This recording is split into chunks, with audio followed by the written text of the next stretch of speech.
Well, in case you didn't know, April is National Poetry Month. And what better way to celebrate than to have Art Makes Columbus campaign artist and poet Barbara Fent here with us today. Hi, Barbara. Hi. Good to have you here. Thank you. Good to be here. I'm amazed that you weren't so intimidated by our poetry that you didn't turn around and leave. No, no. Okay. No. I was quite proud of it. But there's so many different kinds of poetry. I think that's the key. Yeah, it's awesome. There's lots of poetry out there. Performance poetry, you can perform and slam. You can compete. Yeah. It's a written word. So a lot of people publish these days, so it's great. Yeah. Do you guys all come together? Oh, like, I'm sorry, for all different genres, do you all come together and like experience each other's forums and things like that? Yeah, from time to time. I mean, there's open mics out there. There's tons of open mics in the city, so you can go and listen to poetry. So people write and perform. That's one of the things that I do. Got it. So how long have you been doing this, and how did you get into it? What inspired you? Oh, man. Well, I've been doing it for over a decade now. So over 10 years, I've been writing and performing poetry. Well, when I was younger, I really loved poetry. I loved the art. So I was about 9 or 10. So I always say, you know, I found poetry when I was about 9 or 10. And then when I was about 15, poetry found me. My mother passed, and I was an angry teenager. I didn't know how to really talk or communicate with people. So I started writing. And it became a way of prayer, it became a way of processing, and then I started performing when I got to Columbus, which was about 2006. And you've been doing it ever since. Yeah, and I've been doing it ever since. So what you do is slam poetry. Yeah, that's part of what I do. Yeah, so it's writing, performing. Slam is the competitive aspect. So it's, when you say slam, that's competition. Okay. And you've represented Columbus on 4 national teams. I have. Yeah, it's been great. Cool. That's amazing. Wow. It's been a great ride. Yes. When you sit down and write, I mean, do you have to be in a mood or feeling some type of way? Like, what do you do now when you just like, I gotta get this out? Sure. Well, I try to write every day. I try to get something on paper every day, and so you know, some of writing poetry is the gift. I think it's the passion and the purpose, right? But then the other part of it is skill and discipline. Yeah, and so that's what I've had to work at my craft, and I work very hard at it. So writing every day is, a lot of that is just discipline. That's what I bring to my limericks, too. Yeah, a lot of discipline, Sean. Okay, so you have 2 events coming up quickly that I want to let everyone know they can come and see you. Yes, yes. So this upcoming Friday, I'll be at $2 Radio with another poet, so that'll be pretty exciting.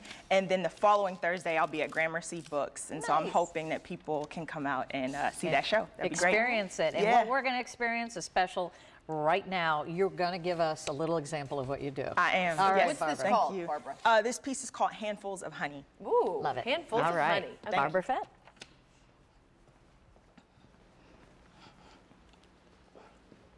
We, these handfuls of honey, as we sit in his palm, when he closes his fist and pulls us back in, I pray he calls us beautiful, that we survived the backs of grenades, called ourselves shrapnel. Yo, this is how you pick yourself back up, fold back into yourself as if origami kites were built into your shoulder blades and soar. Find the more that you are worth, captured inside your glass prayer like an insect full of lightning, all of glow and disturbance. Let it disrupt you. If it feels too comfortable, it's too easy. It's about B, it's about B, it's about B, like honey, like gold, like glow. There's a hive in my chest, opening like honey and Crayola. I'm wishing I could find the crayon called joy, like gold. They want me to give up on this poetry life, y'all, but I don't know another way to pray. When I was 7, I wondered if I could do all things through Christ, then why couldn't I fly? Garage to ground looked too dark, but I glistened it with my skin. Grew it light like risk, like gold, like glow, like sky, like every time you throw coins into wells, you take a chance to change, might just change things I hid in the back of classrooms. Ran off stages, put my pain on pages until my sleep ran away from me. My dreams began biting at my kneecaps, y'all. This is all I know. When they tell me poetry's worthless, I'll tell them I don't know another way to pray. I sculpt questions into metaphor. Most nights I don't sleep. Nightmares stoic beside me keep birthing these dreams like I'm tangled in trees, wondering why I can't scream. There's a jungle inside my chest. Wondered why I was bleeding inside the seams of my lids. See, I could see things that weren't built for my eyes. My mama, she called it faith, but I called it light, so I set myself on fire. Ran onto a stage until my spirit taught me how to crave the fulfillment to what was inside of me. What is inside of me? I'm just a kid with a nightmare on the back of my neck seeping through my throat. See, if I only did what I thought I could do, I would never be doing what I'm doing. When he calls us back, I pray he calls us beautiful, that they see us electric chairs fired in bones like Jeremiah, how we set this world aflame. It's about believing. It's about faith. Tasting what you cannot see. It's about be, it's about be, it's about be like honey, like gold, like glow, like sky. Be handfuls of honey. You already are these handfuls of honey. In his palm, all of sting. I couldn't always see it, y'all, but somehow God always saw it in me. Thank you.